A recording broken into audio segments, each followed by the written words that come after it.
Write out the first 7 multiples of 9. Well, what is a multiple? A multiple of a number is what you get when you multiply that number by a whole number. So what it's asking us to do is to write out the first 9 multiples of 9. We're going to do 9 times 1, 9 times 2, 9 times 3, 9 times 4, 9 times 5, 9 times 6, and 9 times 7, because that gives us the first 7 multiples. So 9 times 1, 9. 9 times 2, 18. 9 times 3, 27. 9 times 4, 36. 9 times 5, 45.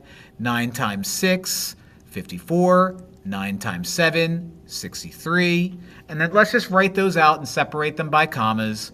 We have 9, 18, 27, 36, 45, 54, and last but not least, 63. And those are the first 7 multiples of 9.